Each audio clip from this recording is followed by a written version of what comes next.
Nikah caretan anak-anak muduk nakal sia sekolah karokun alako mancing.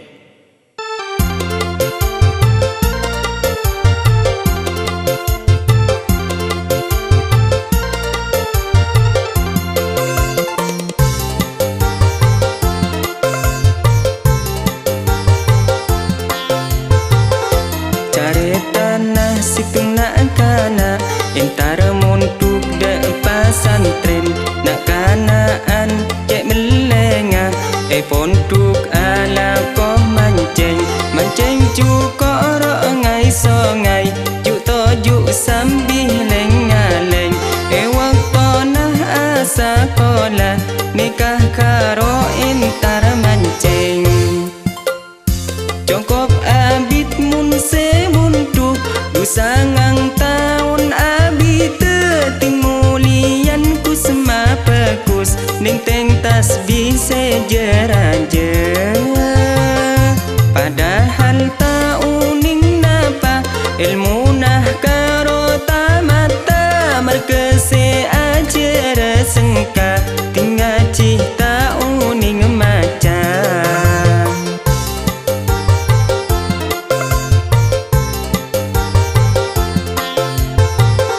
ring tuana cek pungana Olan anak bedai pasantren aduh nyangka ring tuana tang anak ruah la alim ring tuana pas awasiat kata tang kesesartiin mun engkau tada umur lah kau tu kacong senyolatin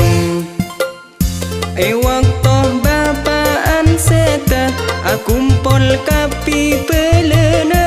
anak langsung ikoniin sareng peleh tatang kena pas ngabela ka anak seta ti santre haya bapaan la seta ko tu been senyolate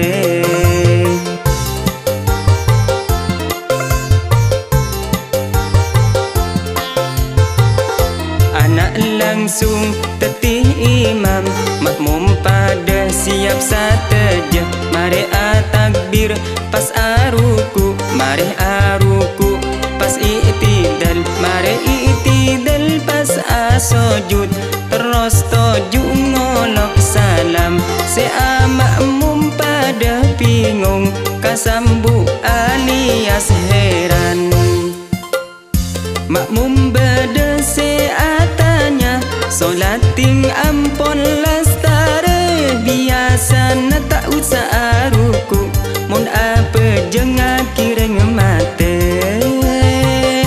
makaro setia senumo cek pelambe taman bede pola been keng tak tahu caran anyolati jenazah imam kelak pas ajawab